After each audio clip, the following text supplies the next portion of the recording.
मी सुवर्ण बुलेटिन मध्ये आपल्या सगळ्यांचं स्वागत। काही महत्त्वाच्या बातम्या महाराष्ट्रभरातल्या देशभरातल्या आपल्याला वेगवान स्वरूपात बघायच्या आहेत, पण आपण एक सुरुवात जी या बुलेटिनची करतोय ती सगळ्यात मोठ्या बातमीने करतोय। पोलीस स्टेशन मध्ये तक्रार देण्याकरता गेलेल्या एका महिलेलाच मारहाण झालेली आहे। अत्यंत धक्कादायक प्रकार बीडच्या नेकनूर पोलीस स्टेशन मध्ये ही घटना घडली आहे। पोलीस स्टेशन मध्ये 2 पुरुष कर्मचाऱ्यांनी काठ्यांनी मारहाण केल्याचा आरोप पीडितेने केलेला आहे। या महिलेने या संदर्भात पोलीस अधीक्षकांकडे तक्रार केली आहे, तसंच संबंधित पोलिसांवर कारवाईची मागणीही करण्यात आलेली आहे। आमचे प्रतिनिधी सुरेश जाधव यांच्याशी बोलूया। सुरेश, सध्या बीडमधलं जे काही वातावरण आहे आणि जी काही प्रकरणं चर्चेत येत आहेत त्याने पोलिसांचं नाव आधीच खराब झालंय आणि अशात ही काय घटना आहे? नेकनूर पोलीस स्टेशन मध्ये ही धक्कादायक घटना आहे। एक पीडित महिला पोलीस स्टेशनमध्ये तक्रार देण्यासाठी गेली होती।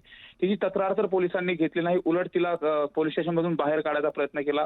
तिने तक्रार घ्या म्हणून ज्यावेळेस हट्ट धरला त्यावेळेस तिथलचे जे पोलीस कर्मचारी होते 2 पोलीस कर्मचाऱ्यांनी या महिलेला अक्षरशः बेदम मारहाण केली, लाठ्या काठ्यानं मारहाण केली आणि रात्री 7:30 ते 8च्या दरम्यान अशा पद्धतीची मारहाण केलेली। विशेष ती महिला पळून जात असताना तिला काठी मारून खाली पाडण्यात आलं आणि वरतून हे मारत होते। ती मोठ्यानं ओरडत होती असं देखील त्या पीडित महिलेचं म्हणणं आहे। या संदर्भात तिने पोलीस अधीक्षक यांच्याकडे तक्रार दिलेली आहे। जे 2 पोलीस कर्मचारी मारहाण करणारे होते त्यांच्यावरती निलंबनाची कारवाई केली हवी। मात्र एकीकडे बीड जिल्ह्यामध्ये ज्या पद्धतीने संतोष देशमुख हत्या प्रकरण असेल, महादेव मुंडे हत्या प्रकरण आणि भोंडवे हत्या प्रकरण हे जे सगळे प्रकरण आहे, या प्रकरणामध्ये पोलीस प्रशासनावरती प्रश्नचिन्ह उपस्थित केलं जात होतं। त्यांची बायस असलेली भूमिका यावरती देखील अनेक नेत्यांनी त्याचबरोबर सामाजिक कार्यकर्त्यांनी प्रश्न उठवला।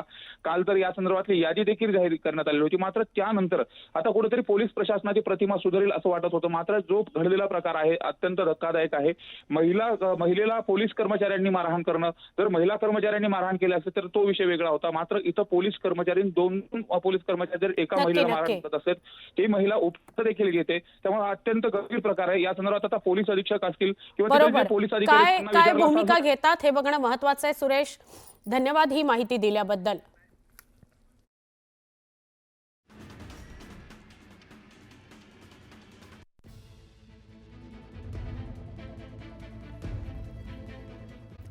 नमस्कार, मी श्वेता। तुम्ही पाहताय न्यूज 18 लोकमत बुलेटिनमध्ये तुमचं स्वागत। सुरुवातीला एक सविस्तर बातमी बघूयात।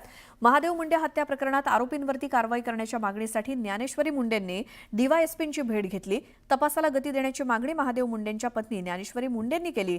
तर महादेव मुंडे हत्या प्रकरणात आमदार सुरेश धस यांनी वाल्मिक कराडाच्या मुलांवरती निशाणा साधला होता।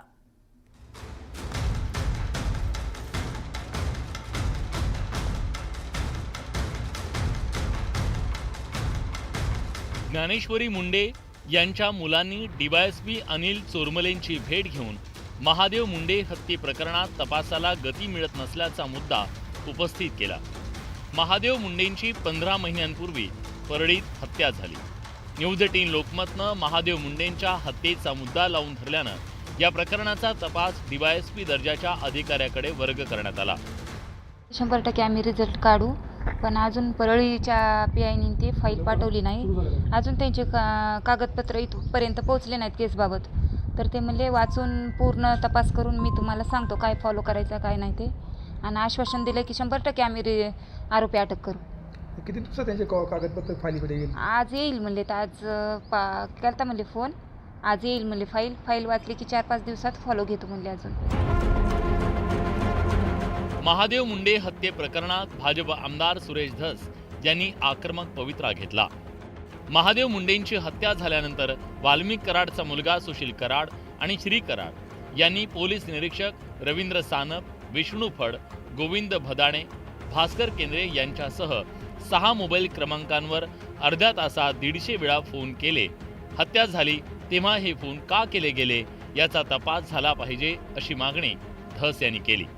सतत मला वाटतं 100 वेळा 150 वेळा मोबाईल केलेले, पण मग यांना 150 कॉल करण्याची आवश्यकता काय हे मी एसपींना निवेदन दिलेलं आहे। आमदार सुरेश धस यांनी अगदी सुरुवातीपासून वाल्मिक कराड आणि त्याच्या आकाविरोधात आक्रमक भूमिका घेतली, तर दुसरीकडे 15 महिन्यांपासून महादेव मुंडे हत्ये प्रकरणात अजून आरोपीला अटक करण्यात आलेली नाहीये। आता तपास अधिकारी बदलल्यानंतर तरी प्रकरणात काही प्रगती होईल की नाही, ज्ञानेश्वरी मुंडेंना दिलेलं आश्वासन पूर्ण होईल की नाही याकडे राज्याचं लक्ष लागलंय। Bureau report news 18 Lokmat.